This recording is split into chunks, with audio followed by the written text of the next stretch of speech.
Bismillah walhamdulillah wa salatu wa salam ala rasulillah wa ala alihi wa sahbihi wa man ittaba'a huda. Amma ba'du, cette nuit, la nuit du 2 de Rabi'in al-Akhir de l'année 1444 après la hijra de notre prophète Muhammad sallallahu alayhi wa sallam, nous entamons la 20e assise de notre série d'assises sur le commentaire de At-Ta'iyya de Al-Faqih Al-Shahir Abu Ishaq Ibrahim ibn Mas'ud Al-Ilbiri rahimahullahu ta'ala. Nous étions arrêtés la semaine dernière à sa parole. Aba Bakrin kashafta aqal aibi wa aktharahu wa mu'adhamahu satarta faqul ma shi'ta fiyya min al-makhazi wa dha'ifha fa innaka qad sadaqta wa mahma ibtani فلفرط علمي بباطنه كأنك قد مدحت. Nous voyons que, comme je l'ai expliqué la semaine passée ici, Abu Ishaq évoque son ami d'enfance Abu Bakr, qui est la raison pour laquelle il écrivit cette poésie, afin de le conseiller et de l'appeler à revenir sur le droit chemin sur lequel il était précédemment, lorsqu'ils étaient jeunes. Ici, nous voyons que, comme je l'ai évoqué la semaine passée, Abu Ishaq al-Ilbiri évoque une affaire qui s'est passée après avoir commencé à le conseiller, qui est que Abu Bakr lui répondit par l'évocation de certains de ses défauts. Que ce soit une évocation en public ou entre lui et ce dernier. Dans tous les cas, j'avais expliqué la semaine passée que ceci n'était pas le comportement que devait avoir le musulman, c'est-à-dire que lorsqu'il était conseillé par son frère, eh bien, il se devait d'accepter ce conseil et non de contredire ce conseil par un autre conseil à son tour. C'est-à-dire que lorsque ton frère te conseille, ceci sur la parole du prophète sallallahu alayhi wa sallam, ce hadith qui est rapporté par l'imam Muslim dans son sahih et autres, où il dit ad-dinu an-nasiha, c'est-à-dire la religion, c'est le conseil, dans le sens approximatif de ces paroles sallallahu alayhi wa sallam. Eh bien, tu te dois d'accepter ce conseil, de faire un retour sur toi-même et d'essayer de t'améliorer et de changer ces défauts qui t'ont été reprochés. Et non, à ce moment-là où tu entends que ton frère vient pour te conseiller par rapport à un défaut que tu as, par rapport à une erreur que tu aurais fait, de chercher à conseiller à ton tour ton frère qui est venu avec ce conseil. C'est-à-dire que si tu as besoin de le conseiller, tu le conseilles, mais tu ne dois pas contredire ce conseil par un autre conseil, ou chercher à prodiguer ce conseil pour ton frère parce que lui-même t'a fait un conseil. Non, ceci n'est pas un bon comportement et malheureusement, comme je l'ai évoqué précédemment, c'est un comportement que l'on voit chez beaucoup de nos frères de nos jours. Et sans aucun doute, la non-acceptation du conseil, le refus d'accepter le conseil, vient bien souvent d'un surplus d'orgueil, plutôt même d'un orgueil de base, car l'orgueil est un péché, il fait partie même des grands péchés, el-kibr, l'orgueil, qu'Allah nous en préserve. Et le prophète sallallahu alayhi wa sallam nous dit dans ce hadith, qui est un hadith authentique, il dit dans le sens de ses paroles, il ne rentrera pas au paradis celui qui a dans son cœur ne serait-ce que le poids d'un atome d'orgueil. Et donc le fait de refuser d'accepter le conseil de son frère vient d'un orgueil qui se trouverait dans le cœur de la personne qui refuserait ce conseil.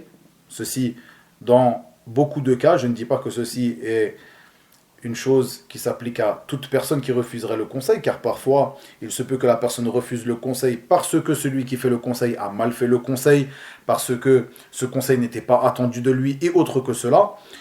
Ceci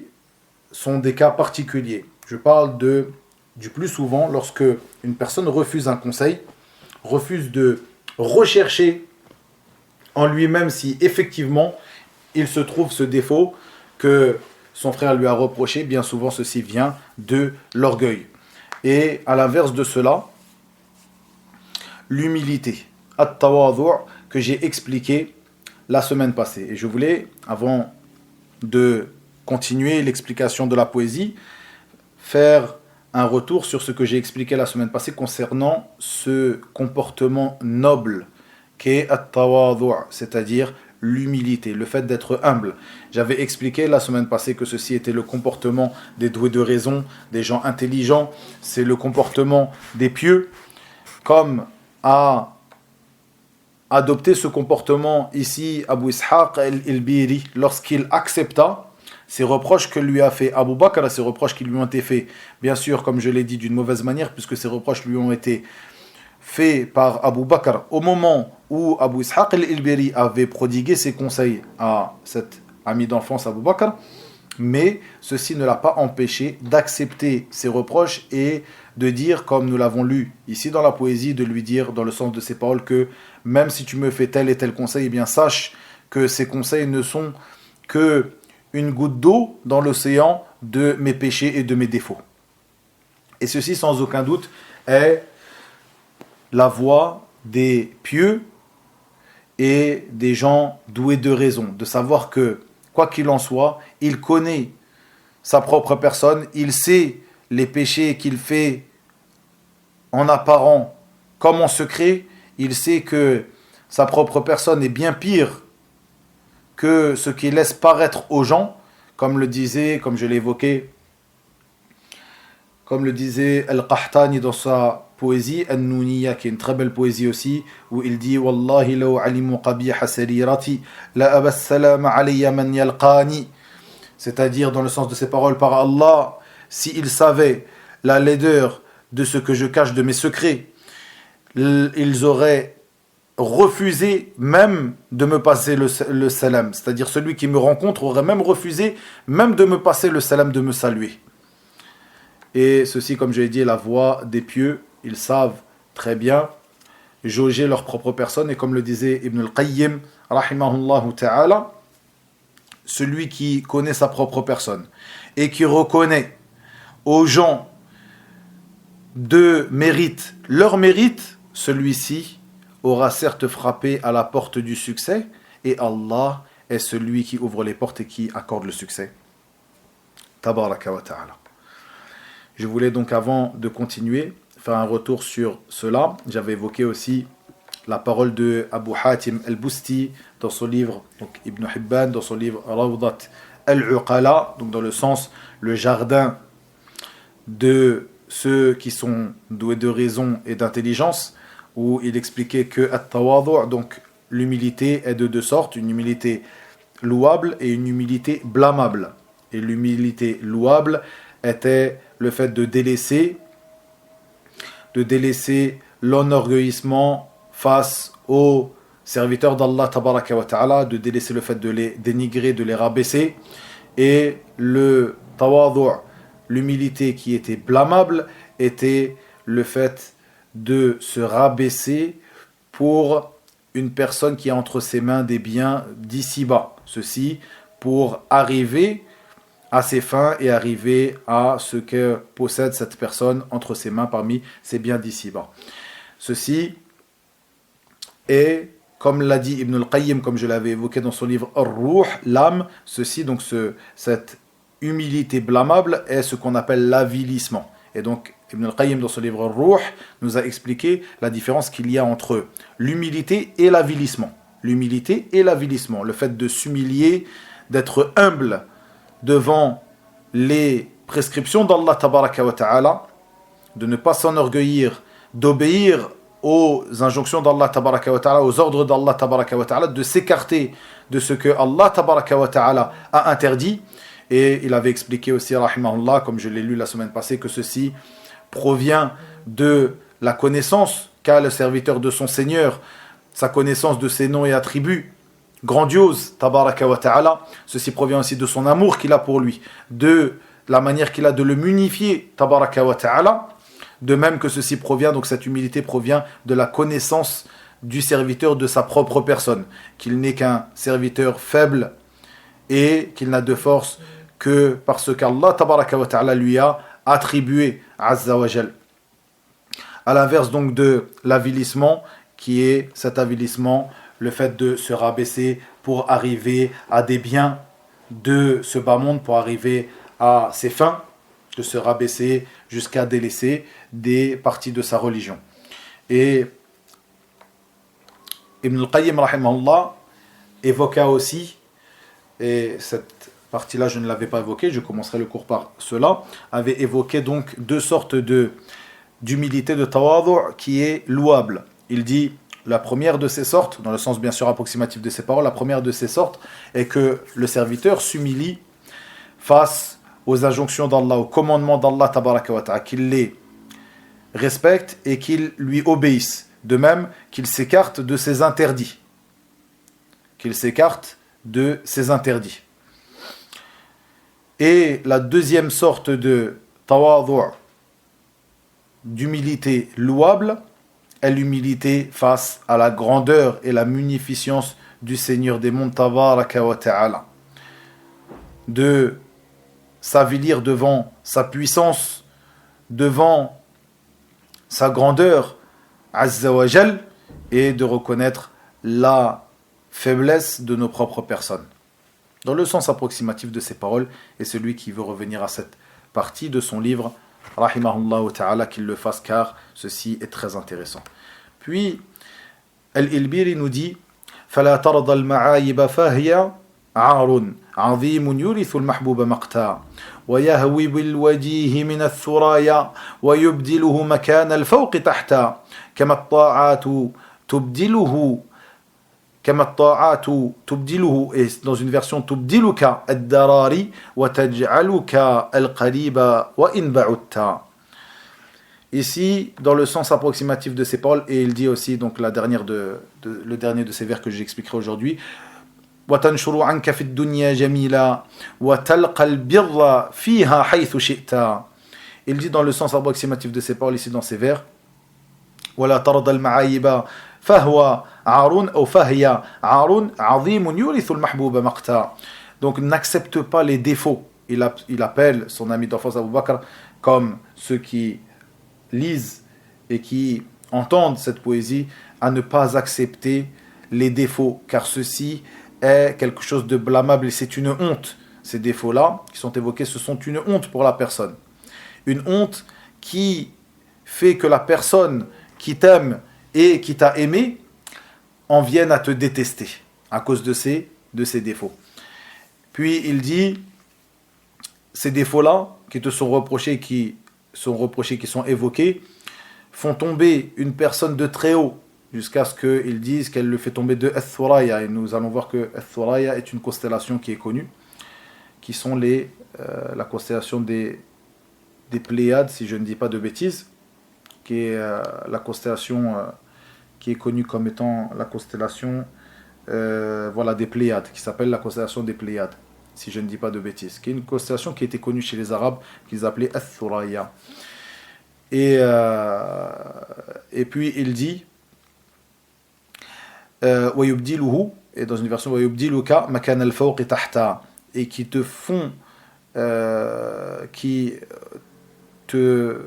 passer du haut en bas, qui te font passer du haut, donc d'une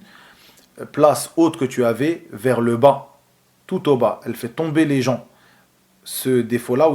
font tomber les gens. Ces péchés, ces défauts, ces mauvais comportements font tomber les gens, comme nous l'avons vu dans de nombreux vers précédemment, que ceux-ci sont une honte pour une personne, ceci même si c'est une personne qui est douée de science, donc la science qui élève les gens, comme nous l'avons vu, comme le dit Allah tabaraka wa ta'ala, yarfa'illahu alladhina amanu minkum walladhina utul ilma darajat. Allah azza wa jalla élève ceux à qui il donna ceux qui ont cru et ceux à qui il donna la science, il les élève en degrés. Donc la science qu'acquiert une personne est une cause que Allah azza wa jalla l'élève en degrés. De même que sa foi et la force de sa foi l'élève en degrés. De même que ce qui est élevé aussi parmi les gens du bas monde, le fait qu'une personne ait une certaine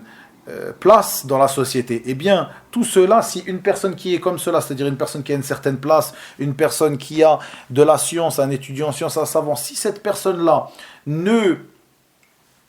n'embellit pas ses œuvres par des bons comportements, eh bien cette personne-là sera aux yeux des gens quelqu'un d'avili, de bas, quelqu'un de rabaissé par ses mauvais comportements. C'est pour cela que certains parmi as-salaf disaient que une science ne peut être une science, louable que si cette science est ornée par les bons comportements. Elle ne peut être une science profitable que si cette science est ornée par les bons comportements. De même que il dit, donc de même que les obéissances, les actes d'obéissance te font être une personne proche, et ceci même si tu es éloigné, comme nous allons le voir ici.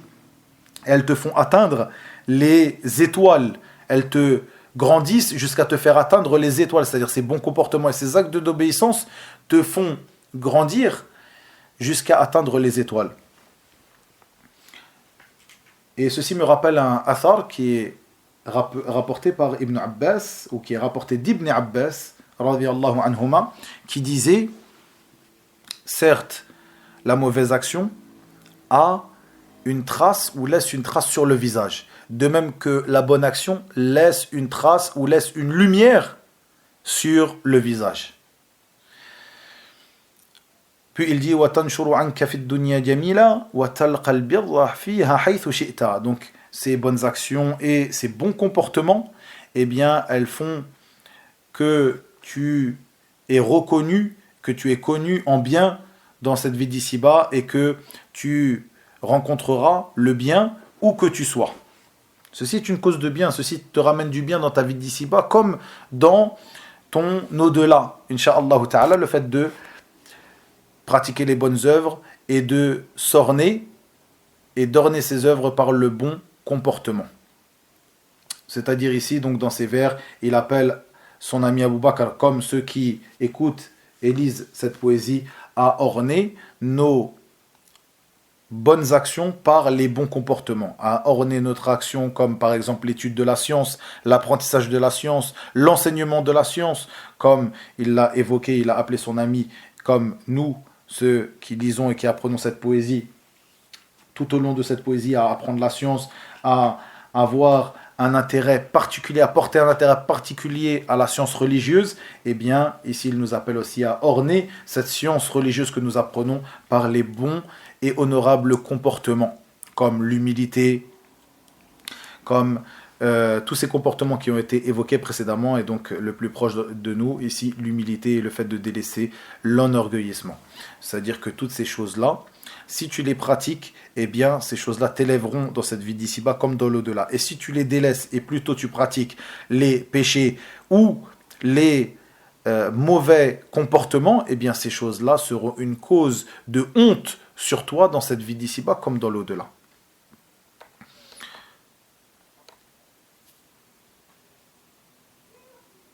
Et ceci, donc, ce qui est voulu ici aussi par cette personne, donc, par Abu Ishaq, pour cette personne, donc Abu Bakr, et que s'il accepte d'être qualifié par ces mauvais comportements, ces mauvaises descriptions, eh bien c'est cette chose-là, le fait d'accepter cela, qui fera aussi que cette personne-là fera partie des gens bas et avilis. C'est-à-dire que il peut avoir des mauvais comportements, la personne peut avoir des mauvais comportements, mais cherche à s'en détacher, cherche à évoluer pour l'agrément de son Seigneur, tabaraka wa ta'ala. Mais si une personne agrée ces mauvais comportements par lesquels il est qualifié, par lesquels il est connu des gens, eh bien, cette chose-là fera de lui une personne avilie. À l'inverse des bons comportements que la personne cherche à avoir, et ceci même si c'est une chose qui est difficile pour lui, même si c'est une chose qu'il n'a pas l'habitude, même si c'est une chose dans laquelle il n'a pas grandi, eh bien cette personne-là, à chaque fois qu'il fera des efforts, eh bien sans aucun doute il sera élevé et il sera rapproché par ses efforts. Et comme le dit le prophète sallallahu alayhi wa sallam à notre mère Aïcha dans ce hadith, ta récompense sera en fonction de ta fatigue, sera en fonction de ta fatigue. Ceci, lorsqu'une personne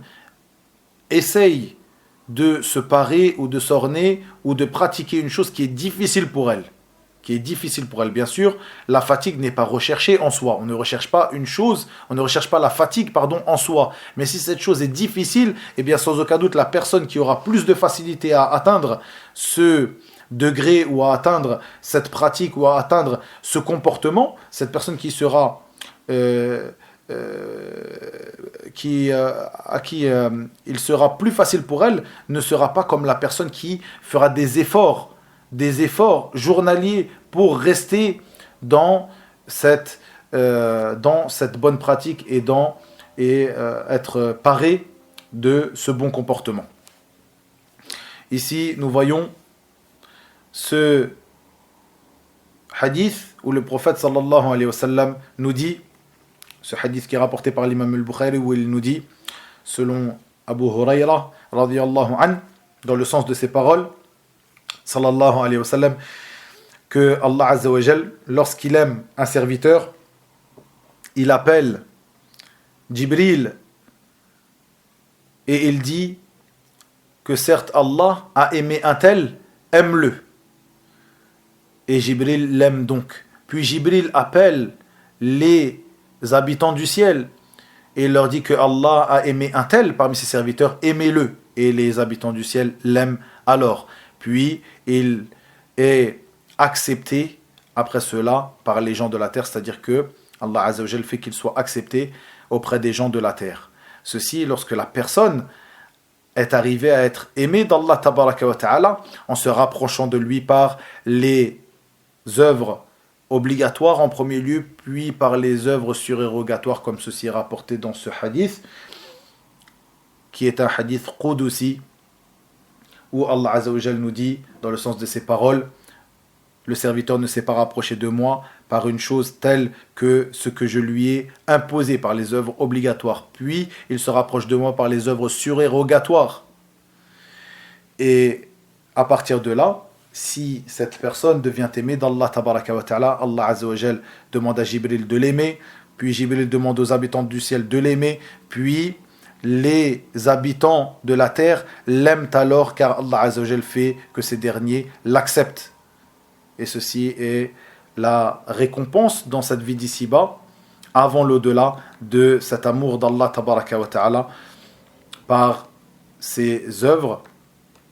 que ce serviteur aura faites afin de se rapprocher de son Seigneur Tabaraka wa Ta'ala. Et bien sûr, comme je l'ai dit, Al-Thuraya, donc qui est,